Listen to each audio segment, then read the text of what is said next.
सो मोर ने मोर की आंखों को ढक दिया और पूरी ताकत से उसे हवा में उछाल दिया। हैरानी की बात यह थी कि मोर ने हवा में एक चक्कर लगाया और सीधे सामने वाले लॉन पर उतर दिया। ये सुनकर सब ने उत्साह में खुदाई शुरू कर दी, लेकिन घंटों खुदाई करने के बाद भी सोने का एक दाना तक नहीं मिला, क्योंकि ये मोर का आखिरी ठिकाना नहीं था। वो एक जनजाति के पास जाकर धीरे धीरे नीचे उतरा।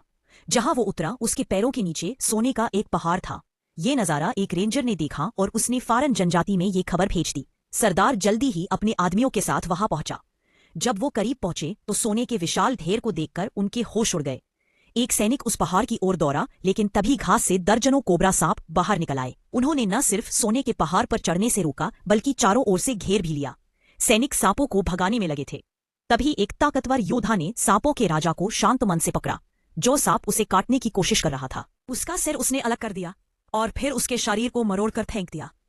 इसके बाद उसने सल्फर पाउडर छिड़कर सांपों के झुंड को वहां से हटा दिया। उसे पता था कि इस खजाने की रक्षा सांप लोगों द्वारा की जा रही थी। अगर उसे सोना चाहिए था तो उसे सांपों की रानी मेडूसा का सामना करना पड़ता। उसने अपने पूरे शरीर पर सल्फर पाउडर लगाया। अब एक भयंकर लड़ाई शुरू होने वाली।